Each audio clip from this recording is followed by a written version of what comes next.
un día se perdió esa capacidad de inspirar y generar expectativa. ¿Qué tal, Milei? ¿Cómo le va? Buen día, un gusto enorme hablar con ustedes. Hacía un montón tal, que no Javier? hablábamos. Un montón. Creo que la última vez que ¿Puedo hablé... hacer una nota al pie de página? Por favor. Obvio, dale. 305 goles del Titán. Por eso la estatua que le hicieron tiene 3,05 metros. Tenés razón, pero Javier, ¿te acordás del primer Más campeonato? importante de la historia argentina. Pero ¿te acordás, Javier, el primer campeonato que la rompió, que metió 20 en 19? Fue una locura. Bueno, eso fue sublime. No me vengan a decir a mí que yo lo vi hacer los 2 goles contra el Real Madrid en Tokio. ¿Estuviste en Tokio ese día? Sí, claro. Ese día igual la rompieron Riquelme y el Chelo Delgado, hay que también darle un crédito, me parece. Me parece que ese día la rompieron todos, porque por ejemplo Matellán borrándolo a Figo. A Figo, tremendo, me acuerdo. Me pone la piel de gallina cuando te escucho. Chicos, parece fútbol en el recuerdo esto, y vamos a hablar de política, ¿eh? ¿Qué les pasa? ¿Cómo salimos de esta hora? ¿Cómo comparamos lo que está pasando en el fútbol, esto que ustedes plantean, con lo que vivimos en la Argentina, ¿no? Un poco por ahí pasaba la propuesta de Gonzalo. Lo que nos está faltando es alguien que nos motive, alguien que nos inspire, Javier. A ver, vamos a ponerlo en estos términos. Argentina no es que tiene una decadencia de hace 2 días, por decirlo de alguna manera. Argentina entró en una tendencia decadente hace 100 años. Ese es el primer punto. El segundo punto es, esa decadencia tiene un formato muy claro, que es lo que yo defino el modelo de la casta. La casta define que donde hay una necesidad nace un derecho. El problema es que las necesidades son infinitas y usted para pagar los derechos necesita los recursos, y los recursos son finitos. Eso genera una inconsistencia que se traduce en déficit fiscal, básicamente por expansión exagerada del gasto siempre. Tiene consecuencias. Argentina, cuando se endeuda, después termina en crisis de deuda. Argentina es el máximo defaulteador de la historia. Tiene crisis monetarias. Argentina le ha quitado 13 ceros a la moneda, tuvo 2 hiperinflaciones sin guerra, pero ya le podríamos sacar 3 ceros más a la moneda. O suben los impuestos y básicamente Argentina tiene una presión fiscal que hace que este país sea inviable. De hecho, desde el inicio del siglo XX hasta ahora hemos tenido 17 crisis, lo cual es un delirio, y 15 tienen origen fiscal. Y a partir de la mitad del siglo XX en adelante, la mitad del tiempo vivimos en crisis. Entonces, lo primero que necesitamos es entender lo que nos está pasando, necesitamos tener un diagnóstico. Más allá que el PBI en niveles no varía respecto de lo que es el nivel del 2011, y por eso en términos per cápita estamos 14% debajo del nivel del 2011, con salarios en torno a los que teníamos en el 2003, producto per cápita en niveles de 1973 y productividad en los niveles del año 50, en un contexto además donde la inflación se acelera día a día. Evidentemente, esto puede explicar con total claridad por qué tenemos 40% de pobres y 10% de indigentes. Javier, lo primero que me nace decirte cuando te escucho es, ¿por qué no lo contás siempre así, con esta tranquilidad, con esta serenidad, digo? Y te pregunto un poco esto porque veníamos hablando de la necesidad de generar expectativa, de inspirar, y a veces uno ve que esa manera que vos tenés de contar las cosas, sobre todo en campaña, que te exasperás y gritás, etcétera, como que buscás arengar a la masa. Digo, ¿sentís que si lo contás así con tanta tranquilidad, yo te puedo decir que coincido con todo lo que dijiste, aparte, ¿podés seducir a un espacio un poco mayor del electorado, peleándote menos, discutiendo menos al menos con los que piensan no tan distinto de vos? A ver, vamos por partes. Cuando yo voy a la televisión, la realidad es que hace más de 3 años que no me peleo con nadie. El debate estuvo picante. Punto. O sea, ¿cuál de los debates? El último debate de TN se peleó fuerte. Pero no importa, está bien. No, yo no me peleé con nadie. ¿No? No peleé con nadie. De hecho, o sea, fui agredido por 5 personas y sin embargo yo no reaccioné nunca. O sea, lo único que hice fue demostrar que estaban equivocados, o sea, que ni siquiera les cerraban los números. Por lo tanto, sí. A lo que voy es lo siguiente. Yo hace más de 3 años que no me peleo con nadie. Lo que sucede también, y esto es una de las cosas, la tecnología tiene sus cosas maravillosas, y también, cuando no la usamos correctamente, podemos entender cosas incorrectas. Ejemplo, ¿qué es lo que pasa? De repente vos, no sé, te metés en YouTube y te aparecen videos míos que tienen 6, 7 u 8 años. Entonces, ¿cuál es lo que pasa? Como encima yo en el medio bajé 15 kilos y en general la gente deteriora su aspecto, no lo mejora, vos podés llegar a creer que esos videos son más nuevos, ¿sí? Y hay gente que no se pone a mirar la fecha. Digo, ese es el primer punto. O sea, yo digamos, o sea, cuando vos me ves en por ejemplo, en la tele, digamos, o me ves en lo que tiene que ver, digamos, en los últimos 3, 4 años, me ves en un ambiente académico o dando clases o teniendo charlas de estas características, o sea, yo soy una persona absolutamente tranquilo. Pero, y después, una cosa, te meto un bocadillo ahí, Javier, digo. Sí, no, por favor. Digo, porque aparte, te juro que me sorprende esto, porque hoy le decía a Sandra que aprovechemos para tener una charla tranquila y relajada con Javier. Digo, yo apuntaba, por ejemplo, a casos como cuando le dijiste zurdo de mierda a Larreta, o con el tema este que lo querés aplastar aún en silla de ruedas. Digo, eso saca algo de vos, me parece que es muy distinto de esto que escuchamos recién, con tanta tranquilidad, explicando algo tan simple, lo explicaste tan fácil, el tema del déficit fiscal y de cómo la Argentina arma una fiesta que no puede pagar, que me parece muy distinto. Bueno, a ver, vamos por partes. O sea, fíjate esto, yo cuando hablo de liberalismo, ¿no? Que yo digo, el liberalismo es el respeto irrestricto del proyecto de vida del prójimo. La frase que sigue es basada en el principio de no agresión, y después sigue en defensa del derecho a la vida, la libertad y a la propiedad. Es decir, dentro de la lógica del liberalismo, cuando vos sos agredido, ¿sí? Digo, estás en todo tu derecho en poder reaccionar.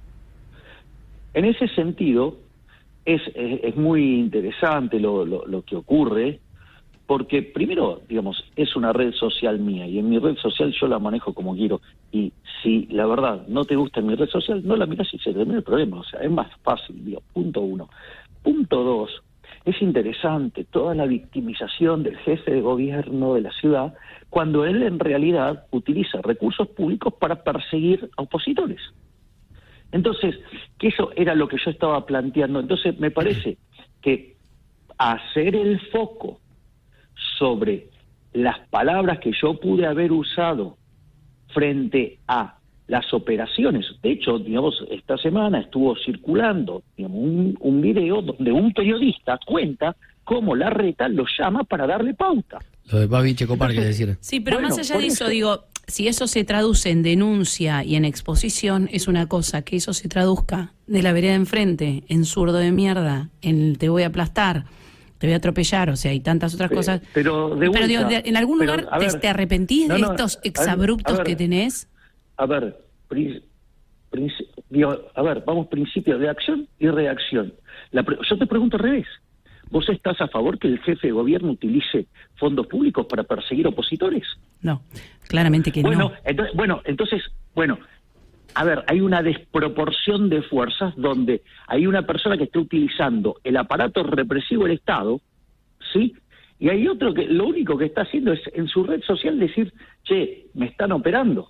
O sea, te pueden gustar o no las formas, pero la gravedad del acto es mucho peor. Sí, claro que sí, por eso te decimos cómo uno queda a veces atrapado en la forma y queda atrás el acto, ¿no? Por eso. Por eso. Acá lo importante es el acto aberrante de persecución, ¿sí? Porque la verdad es que, ¿sabes qué? Hoy me toca a mí, pero le puede tocar a cualquier otro. Lo que pasa es que la violencia no se termina con más violencia, Javier. O sea, esto es lo que... No, pero a ver... Eso que hace él es violento, es claramente violento. Pero fíjate, a ver, fíjate esto. O sea, también es violento que le quieras censurar los modos a una persona. ¿Ok? Entonces, en especial si además se está defendiendo, ¿sí?, del ataque de una organización violenta como es el Estado, que te recuerdo que se financia con una fuente coactiva de ingresos, que son los impuestos que te los sacan a punta de pistola, ¿sí? Y además, o sea, tiene el monopolio de la violencia, maneja recursos y pone plata por todos los medios públicos, ¿sí? Digo, todos los medios, por decirlo de alguna manera. Entonces, vamos, o sea, frente a todo ese conjunto de violencia, la crítica a alguien que está siendo perseguido es no, pero usó malos modos, cuando en realidad los modos son propios de cada persona. O digamos, hay digamos algo que se dedique a regular el pensamiento y a que se dedique a regular cómo tienen que ser los modos. De últimas te puede gustar o no, pero acá lo grave no es si los modos son de una u otra manera. Lo grave es la persecución, ¿sí?, del Estado a... O sea, digo, no difiere mucho entonces, digamos, a una dictadura. Javier. ¿O no? ¿O no? ¿Qué hacía la dictadura? Perseguía con recursos del Estado a personas. O sea, con lo cual la pregunta es, ¿ustedes avalan eso? Pero para que me pero quede no nos encuestes vos a nosotros, porque la entrevista tiene otro sentido. No queremos ser parte nosotros, no somos cuestionados nosotros. No puedo contestar con preguntas. Podés contestar con lo que quieras, te abrimos el micrófono para eso. Lo que te digo es, no nos sometas a nosotros en un cuestionamiento, porque no es el sentido del llamado, a eso es lo que voy. No somos nosotros las personas a que la gente quiere escuchar a la hora de entrevistar. Sos vos el entrevistado, entonces, y somos nosotros los que queremos escuchar tu posición. Yo lo que estoy haciendo es invitar a pensar sobre la situación. Pues, perfecto. Una pregunta que me quedó ahí, Javier, porque no puedo dejar de preguntártelo esto por lo último que dijiste recién. ¿Estás sugiriendo, y te lo pregunto bien, que el gobierno de la Ciudad de Buenos Aires actúa como una dictadura? Digo que tiene actitudes totalitarias. Ok. Es más, el propio Larreta tiene una actitud totalitaria. Cuando dice, no, yo para gobernar necesito el 80%. Después se dio cuenta que con 2/3 le alcanzaba, entonces ahora habla del 70%. Es decir, él quiere, digamos, ¿eso para qué es? Es decir, te la pasan hablando de republicanismo, ¿sí?, y de la diversidad de ideas y lo que fuera, pero sucede que o critican a otros que convierten al Congreso en una escribanía y justamente quieren niveles de mayoría para operar justamente como si fuera el Congreso una escribanía y que nadie se oponga a cada una de las cosas que presenta. Y ahora, en este sentido, la presidenta del PRO, Patricia Bullrich, aseguró hoy que le gustaría, hoy no, fue ayer creo, que le gustaría encontrar acuerdos con Javier Milei de cara a las elecciones 2023. Dice que tiene una muy buena relación, pero hay que ir paso a paso. El domingo pasado con nosotros fue, Acá. Fue acá, claro, sí, tiene razón. ¿Pero usted aceptaría esto de esta propuesta de Juntos por el Cambio? No, la propuesta de Juntos por el Cambio no, y eso no quita que yo tenga una excelente relación con la señora Bullrich, a quien no solo aprecio, sino que además respeto. Digo, porque es una de las personas que nunca me mintió y siempre me fue de frente. Pero entonces, no, pese a esto, no se sumaría Juntos por el Cambio.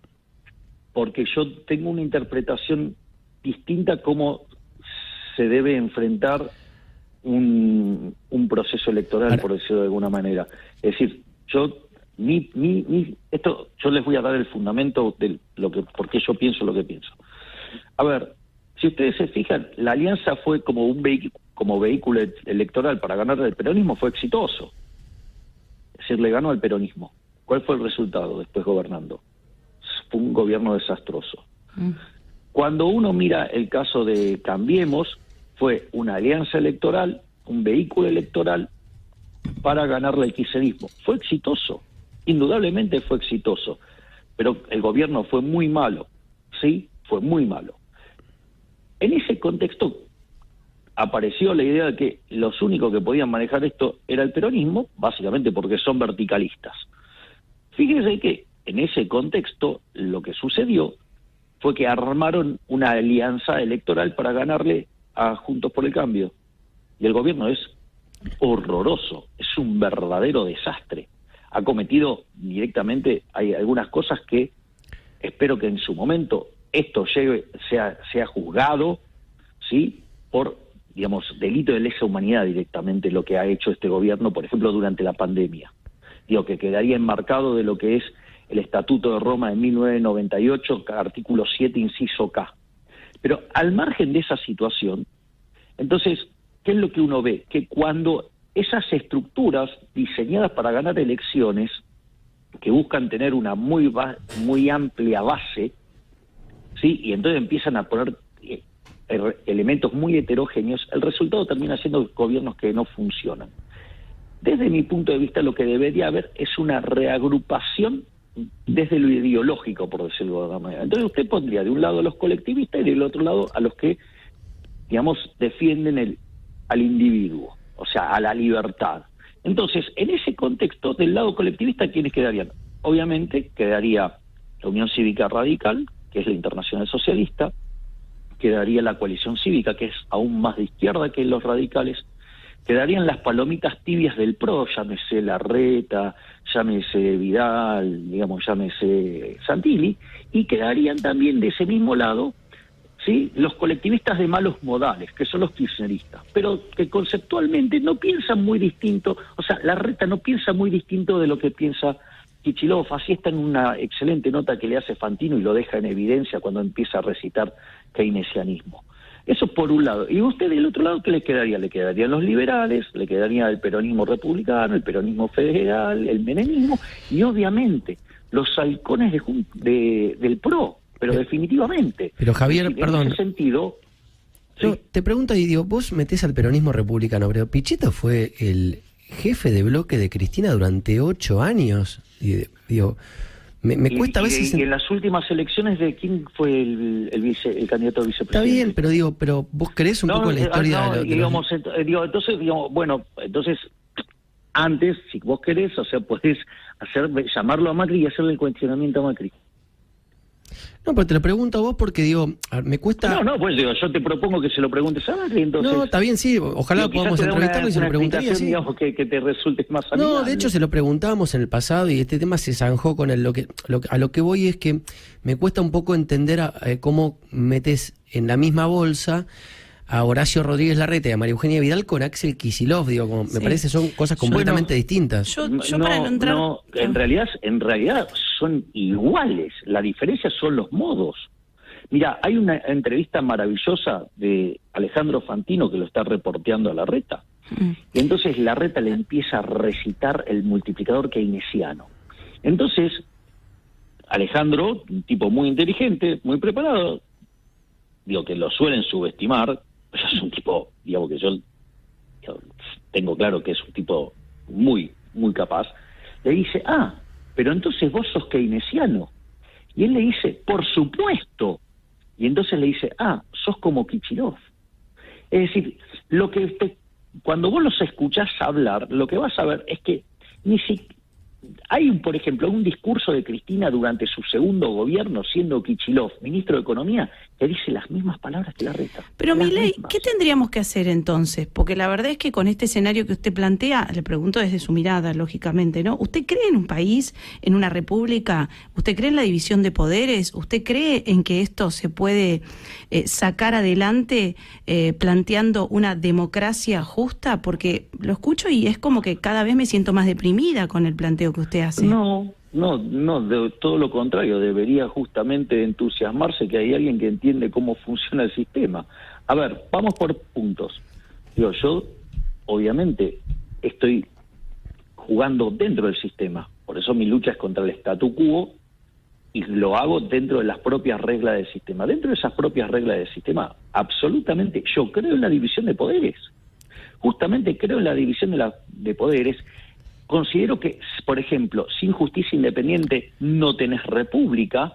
Ahora, el problema no lo tengo yo. El problema lo tienen aquellos que dicen que tienen que gobernar con una mayoría del 60-70%. Okay, o sea, el problema, si vos te desanimás tanto, deberías preguntarte entonces, digamos, ¿por qué la gente de Juntos por el Cambio hace tanta referencia a las mayorías, que quieren gobernar por, digamos, o sea, que se convierten en una escribanía, digamos, permitime meterte un inciso, chiquitito. En el Congreso? No, ahora, a mí te confieso algo y con mucho respeto te lo digo, en el ánimo de conversar con vos. Tu viejo era chofer de bondi, correcto, ¿no? Sí, mi papá, digamos, manejaba un colectivo. Sí, y tu mamá ama de casa. Absolutamente. Bien, sí. 2 laburantes, digo. Me cuesta mucho, Javier, digamos, entender cómo vos crees que el Estado tiene que, digamos, correrse de todo. Digo, cuando vos, digamos, sos hijo de una familia, digamos, que en un punto digamos, ¿cómo decirlo? En un punto ha gozado de cosas que el Estado ha garantizado en Argentina, y no me refiero al peronismo, me refiero a cosas que nos ha dado Alfonsín, cosa que nos ha dado también, a cosas que han, digamos, colaborado Alfredo Palacios y compañía, Hipólito Yrigoyen, digo, el Estado, me cuesta mucho entender cómo querés que desaparezca casi el Estado en términos digamos, a ver, no quiero caer en el keynesianismo clásico, pero digo, si en un Estado racionalmente interventor, pero racionalmente, ¿me entendés? Digo, que garantice ciertas reglas de juego, que garantice que haya una buena distribución de la relación entre el capital y los trabajadores, digo, para regular un poco que esto no sea una ensalada. Problemas. Digo, ahí hay varios problemas. Dale. En esas definiciones. El primer problema es que creas que hay un Estado racional. No existe eso. O sea, eso, por ejemplo, está tratado en un trabajo de Hayek, que es el último libro de Hayek, que se llama La fatal arrogancia. Y hay otros artículos que están en esa misma línea, que uno que se llama La pretensión del conocimiento. Y hay un montón de obras, digamos, vinculadas a lo que se llama la imposibilidad del socialismo. Entonces, básicamente lo voy a explicar con un ejemplo de Friedman para que se vea. Friedman te decía, vos tenés 4 formas de gastar. Vos podés gastar tu dinero o el de otros. Y vos podés gastarlo en vos o en otros. La mejor forma de gastarlo siempre es gastar tu propio dinero en vos mismo, porque básicamente vos sabés lo que te costó gastarlo y vos comprendés plenamente en qué lo querés gastar. Esa es la mejor forma de hacerlo. Otra alternativa es que vos gastes tu dinero en otros. En general es lo que pasa cuando haces un regalo, o sea, tratás de minimizar el costo. Y otra forma de gastarlo, por ejemplo, es cuando vos gastás el dinero de otros en vos, o sea, y eso suele generar despilfarro. ¿Cuál es la peor forma de gastarlo? Gastar el dinero de otros en otros. ¿Por qué? Porque no sabés cuánto cuesta ganarlo y no sabés qué es lo que quieren los otros. Por lo tanto, es decir, por definición, el Estado siempre funciona mal. Primer punto. Segundo punto. A ver, mi papá y mi mamá, digamos, o sea, en especial mi papá trabajaba mucho, no más o menos, muchísimo. De hecho, todo lo que él logró, lo logró a base de esfuerzo. Es más, yo siempre lo cuento que, por ejemplo, él cuando llegaban las distintas festividades y feriados, entonces el dueño del colectivo para que él trabajaba, sí, le permitía aprovechar ese feriado para trabajarlo para él, sí, entonces pagaba los costos, evidentemente. Entonces, por ejemplo, mi mamá viajaba, lo acompañaba con directamente termos de café, ¿sí? Y le voy a poner una humorada, ¿sí? Y un fibrón negro, ¿sí? Porque arrancaba, digamos, muy tempranito y terminaba muy tarde. Ok, entonces, digo, eso digo lo que yo, digamos, o sea, desde chiquito entiendo, digo, que vos para progresar tenés que trabajar, tenés que esforzarte. Esa es la Argentina de la que todos venimos, esa es la Argentina de nuestros abuelos, nuestros padres, bien, todos vivimos eso. Por suerte tenemos esa escuela. Bueno, eso es lo que yo promuevo, o sea, ese concepto. Ahora, cuando vamos entonces ahora a la segunda parte. La segunda parte es cuando el Estado tiene que intervenir para redistribuir el ingreso. Eso es una aberración, porque en el fondo es la idea de la justicia social. La idea de la justicia social es injusta, porque básicamente implica robarle el fruto del trabajo a una persona y dárselo discrecionalmente a otra. Entonces, en realidad, yo diría, Miguel, la verdad es que a la luz de lo que está haciendo el Estado, en realidad el Estado, digamos, no lo estoy disfrutando, lo estoy padeciendo, cada vez me hace más pobre. Sí, esto está claro. Vamos a hacer una cosa, Milei, vamos a las noticias y a la vuelta... Es la base de lo que destrozó el crecimiento en Argentina. A la vuelta le dejo una pregunta bien general planteada para despedirlo. ¿Cuál es la salida, Milei? ¿Usted la ve? Hay salida. Porque, por eso, pero digo, ¿y usted tiene capacidad? Milei, ¿cómo le va? ¿Seguimos en línea? Sí, Sandra, por favor. Queremos decirle algo, o sea, no me fui, chau. No, la verdad es que... no estoy acá. Me fui. La verdad es que esto es Milei, ¿no? O sea, lo ponemos al aire y empiezan los mensajes. Plim, plim, plim, plim, plim. Gente que dice barbaridades de usted y gente que dice es brillante, ¿no? ¿Qué cosa esto de que Milei genera esto? Genera el que dice es brillante y genera el que dice está loco de remate, es un nazi. Mensajes que recibo, O sea, le repito cosas Avísele que a esos que me dicen nazi que eso es un delito. No, pero voy a otra cosa, voy al hecho de lo que genera, ¿no? O sea, de lo que genera escucharlo. Usted genera esto, usted lo sabe, Javier. Pero, a ver, yo digamos, hay algo muy interesante. Cuando vos estás adentro de la caja, por decirlo de alguna manera, inmerso en el status quo, todo lo que rompe contra el status quo, sí, genera la sensación de que esa persona está loca. Claro. Es decir, a ver, todos los tipos que tuvieron alguna idea brillante, sí, siempre fueron tratados de loco y después, o sea, fueron ideas que cambiaron la vida. Sí, está bien lo que dice. Hay un punto, Javier, sabes que recién te escuchaba y a ver si coincidís. Tratá de ser autocrítico, ponete al espejo y ganá capacidad fuerte autocrítica. Vos sabés que... ¿Y quién te dijo que no soy autocrítico? No te conozco en lo personal, por eso digo que te invito a eso. Vos sabés que muchas veces discutiendo con amigos kirchneristas, yo le decía, pero ¿por qué te manejas de esa manera? ¿Por qué te pones tan violento en ese momento? ¿Por qué haces eso? Y la respuesta era muy parecida a la que me dabas vos. Pero ¿no ves lo que hay del otro lado? ¿No ves lo que me están haciendo? Entonces, acción-reacción, Gonza. Y digo, en un punto, ahí, Javier... O sea, vos me estás acusando de violento en este momento. No, pará. Me estás acusando de violento. No, pero no te enojes de antemano. Entonces yo quisiera saber por qué en ¿puedo una terminar? entrevista que estamos tranquilos me estás agrediendo. No, pero para nada, no te lo tomes así. Violento. Mirá, déjame reivindicarme. Claro que es violento lo que estás haciendo, Gonzalo. Pero ¿me das una chance de reivindicar? Por favor, ¿te acordás cuando te leí? Yo creo que cuando vos dijiste de Larreta, eso que dijiste... seguimos otra vez no, con pero Larreta, pará, pero no, olvídate de Larreta, lo digas de quien lo diga, Javier. Yo creo en un país donde no digamos más, que digamos, no decirle sorete a nadie, no querer aplastar... Pero no estaría, bueno, o sea, pero entonces avalás entonces lo primero que hizo Larreta. No es que lo avale, Javier, no, pero... Y bueno, si Larreta no hace esas cosas, yo no hubiera reaccionado. Es que yo ni al que me haga esas cosas lo quiero aplastar con el auto. Bueno, creo en otra manera de vivir la vida en Argentina. Digamos, o sea, primero de vuelta, una cosa es mi red social, la manejo como se me da la gana. Pero claro que sí. Y digamos, salvo que vos quieras oficiar de policía del pensamiento. No, para nada, Javier. Mira, ¿cómo arrancó esto? Cada cual se expresa como... Pero totalmente. En especial en mi red social, la cual si querés la miras y la cual... Pero totalmente, Javier. No la mirás. ¿Te acuerdas lo que te dije cuando arrancó la entrevista? Estar acusando a alguien de violento es violento. O sea, pero es Javier, una provocación. Es una agresión que estás teniendo hacia mi para persona. nada, no lo tomes así porque yo doy no es la nota intención, con la Javier. mejor voluntad y vos me estás agrediendo. Pero ¿sí? Entonces, digamos, pero Javier, quizás te simpatiza mucho el modelo larretista. Entonces, pero no, Javier, si vos le hubiese dicho ahorita Cristina, te diría lo mismo. Espera, mirá, quiero, no es con ánimo de defender a mi compañero, que lo defendería una y mil veces, pero no es por eso. Te puedo asegurar que te puedo dar fe de lo imparcial que es Gonzalo a la hora de hablar de política. No se trata de eso. Yo me subo... Que justo pero espera, Javier, escúchame, para no cambiar... Pero no cambiemos el eje, No te equivoques de enemigo, no es Gonzalo. ¿Cómo, digamos? No, pero no es Gonzalo, Yo adhiero. La verdad es que lo único que hacen es agredir. No, la Javier, violencia no, es eso nada más lo que te planteamos. Lo que él te está diciendo es, yo no quiero pasarle con el auto a nadie.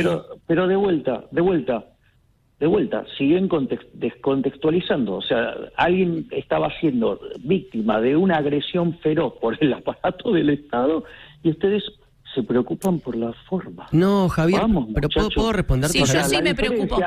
Yo me preocupo por las dos cosas. No quiero... El día que, digamos, los políticos depravados persiguen a los medios, yo me pongo del lado de los medios. Javier, quiero responder a eso, Javier, porque de verdad no es la intención de agredirte. Claro, mirá, nada que ver. No pareciera. Pero bueno, entonces por eso te pedí... un rato largo que estás insistiendo en este tema, Javier, Gonzalo. lo que estoy tratando, es más, hasta te felicité por cómo explicaste con tanta calma la historia del déficit fiscal. Entonces, ¿por qué, digamos, hace rato largo que venís porque me parece insistiendo en agredirme con porque te invito simplemente a que tus debates sean todos como este y a no querer atropellar a nadie. Yo soy una persona que actúa así. Y bueno, sí, salvo que avancemos. haya una agresión desmedida. Pasa que nadie quiere un país con violencia. Nadie quiere, ya salimos de la violencia. Entonces no queremos un país violento. Pero yo tampoco quiero un país violento. Así como detesto que se peleen entre ellos, así como detesto que nos dejen como rehenes. el mayor, digamos, generador de violencia es el Estado, y justamente, sí, lo hace además con los ingresos que te quita violentamente. Sin duda. Entonces, Es que nadie lo duda, bueno, Javier, entonces, estamos de acuerdo bueno, con eso. entonces, bueno, claro, entonces vos lo que tenés es que frente a una situación donde hay un opresor y el oprimido se defiende, te pones del lado del opresor. No, yo lo que digo que mi mejor defensa, eso. Javier, es con la Es decir, Constitución en la mano, es Javier, no es con los puños. Es lo mismo. Sí, es lo mismo que vos agarres y te enojes con San Martín porque le cortaba la cabeza a los españoles cuando, digamos, que estábamos siendo oprimidos por los españoles. Javier, no nos equivoquemos, avancemos, salgamos de acá, ¿sabés por qué? Porque no nos estamos escuchando, estoy sintiendo esto, estoy sintiendo que estamos encajados en algo. Cada una de las agresiones que han tenido hacia mí. Bueno, no, por eso, no nos victimicemos ni vos ni nosotros, acá lo que queremos es preguntarte esto. Yo no, decime dónde agredí yo acá, yo no agredí nada, creo. Yo todas las agresiones se dieron. Hablo en términos generales, lo que yo digo es, este país no necesita ni gente que se victimice, ni gente que agreda, ni gente que avasalle los derechos, pero no estoy hablando de vos, estoy hablando en términos generales. Digamos, o sea, el argumento persecutor, digamos, o sea, de tildarme de violenta cuando no lo soy. No. Salgamos de acá, Listo. salgamos de acá, Gonzalo, por favor, salgamos de acá. La pregunta general te la había dejado abierta en el corte y era, ¿cuál es la fórmula sin más sufrimiento? Porque la sensación que yo tengo es que los que vamos a sufrir siempre y lo que va a arrastrar es siempre más miseria, ¿no? O sea, ¿cómo se hace para salir de esta situación económica en la que estamos todos los argentinos atrapados con un salvador, que vos decís, yo podría ser uno de ellos, planteabas recién, que tengo la solución para sacarlo? ¿Se puede salir de acá? Primero yo no me planteo como el salvador, o sea, soy alguien que entiende qué es lo que hay que hacer y cómo hay que hacerlo, y además tengo el coraje y las agallas para hacerlo, que es otra cosa. Punto 1. O sea, punto 2. La única solución que encontró el mundo para estas cosas se llama crecimiento económico. Y la forma de lograr el crecimiento económico es abrazando las ideas de la libertad. Es decir, estas ideas que no soy el único que las impulsa, o sea, no soy el único liberal. ¿Cuáles son los resultados cuando vos te abrís a las ideas de la libertad? Bueno, que los países que son más libres son 8 veces más ricos que los reprimidos, que el decil más bajo de la distribución está 11 veces mejor que su par en el país reprimido y mejor que el 90% de la población del país reprimido, que tiene 25 veces menos de pobres en el formato estándar, que tiene 50 veces menos de pobres en el formato extremo, que las personas viven un 25% más. Es decir, hay una solución. Esa solución es el camino de la libertad. Se hizo en otros lugares y fue exitoso. Se hizo en Argentina, se lo implementó en 1860 y de ser un país de bárbaro, en 35 años se convirtió en el país más rico del mundo. Lo hizo, por ejemplo, Irlanda, era un país miserable, era el país más miserable de Europa, hoy tiene un PIB per cápita que es 10% superior al que tiene Estados Unidos. Se aplicó, por ejemplo, en la India lleva 30 años creciendo a tasas del 8,7%, o sea, multiplicó su PIB per cápita por 11 veces. Entonces, ¿hay una forma de hacerlo? Sí. Ahora, ¿cuál es el problema? El problema es que el status quo, la casta, sí, la política tradicional, lo que te va a decir es que no se puede hacer, porque en ese modelo el que pierde, sí, básicamente es el político casta. Por eso muchas veces yo señalo que la solución está en manos del problema, es el gran problema de Argentina. Entonces, la verdad es que con mejores o peores modales, aplicar el mismo modelo nos va a seguir hundiendo. Esto es como decía Einstein, digo, no hay nada más tonto que querer, digamos, o sea, resolver un problema haciendo siempre lo mismo si te sale siempre mal. Claramente. O sea, digo, tenés que probar otra cosa. Entonces lo que yo le estoy proponiendo a la gente es probemos con las ideas de la libertad. ¿Funciona? Sí, la evidencia empírica muestra que donde se lo aplicó el modelo ha sido exitoso. O sea, ahora, ¿te querés pelear con los gatos? Hacelo, yo no tengo problema. O sea, yo no digo, o sea, yo vengo y planteo el debate y propongo mirar afuera de la caja. ¿Por qué? Porque las cosas están funcionando mal. Entonces, con cada uno de los temas que andan mal, yo no tengo problema. Mira, yo te digo, mira, la visión del liberalismo es esta. Después vos la podés adherir, no podés adherir. O sea, es más, y esto yo lo he señalado la otra vez. O sea, es más, en una charla que estaba con Luis Majul el otro día en ¿cómo se llama? En La Nación. cuando Luis me plantea, no, bueno, es mi opinión, y está bárbaro, o sea, yo como liberal libertario, sí, digamos, o sea, ¿cómo no voy a respetar tu opinión? Tu opinión que es tu propiedad, por lo tanto, opinás lo que se te da la gana, o sea, Bien. después están los números, ¿me comprendés? O sea, bueno, Absolutamente. los números dicen esto, o sea, digo, si querés te peleas con los números, digo, o sea, como Del Caño, ¿entendés? Del Caño agarra y te dice, no, el comunismo fue exitoso, la Unión Soviética era la segunda potencia mundial. Bueno, listo. ¿Me comprendés lo que te digo? ¿Qué Sí, te sí. digo? O sea, claro, digo, Bueno, Digo, yo Milei, lo nos que tengo quedamos que hacer sin es- tiempo y sin programa. 43 minutos de nota. Después no diga que no le dimos tiempo para hablar, que no sé qué. pero ¿Eh? Sandra, yo No se nunca me equivoque de quejé- enemigo, Milei. Pero no, Sandra, tampoco los considero enemigos. Es decir, tienen una posición que No tenemos ninguna posición, desde eso mi- no se lo voy a desde- dejar pasar, de- pero lo cerramos acá. Le mando un Bueno, beso grande. digamos, La posición bueno, lo dejo en su... ese es su punto de vista. Nosotros no tenemos ninguna posición tomada, porque de hecho los escuchamos a todos y abrimos el micrófono con todos. A la Bueno, hora de debate, digamos, que a usted no le guste la pregunta que les hacemos y que nos quiera No, poner en yo un digo, lugar de no, posición no, es otra no, cosa. No, yo digo, no dije que, digo, o sea, yo respondí a cada una de las preguntas que me hicieron, no esquivé ninguna, o sea, si hay algo que me caracteriza, te contesto todo. Es verdad. Sí, pero reivindicamos la calma con la que se dio esta charla y yo lo que te estaba diciendo, Javier, simplemente es que estaba mucho mejor charlar en este tono que a veces charlar en otros tonos. Que Igual también no se sigamos, escuchaban. muchachos, nos Pues ya quedamos sin está. programa. Gracias, chao. Si a mí no me agreden, yo soy así. O sea, ahora si me agredís... Le pasás digamos, con el o auto sea, por encima. No, para nada. Digo, Bueno, puede ves que ser, no sos digo, así, a eso es donde vamos. Digo, vos, vos lo No, decís pero- de pico, porque no te veo con un auto pasándole por encima a nadie. Bueno, digo, entonces parece que tampoco se pueden utilizar metáforas. Bueno, por eso, aflojá con la metáfora violenta en un país tan violento. Pero si Ese no es el uso, concepto, digamos, nada de más. vuelta, eso fue una red social. Bueno, mía, pero y red no- social entonces- habla por vos, pero vos sos la pero, red a ver, social, ese es tu a ver, canal. vos podés elegir verlo o no, pero a ver, cuando yo me expreso, digamos, en los medios públicos, sí, digamos, es Sos el más vínculo del que estás hablando más ahora. moderado. O sea, Bueno, chau Javier, nos quedamos sin bueno. tiempo. Un placer escucharte. Gracias. Beso grande Chao, a chao, los dos. adiós. Chao.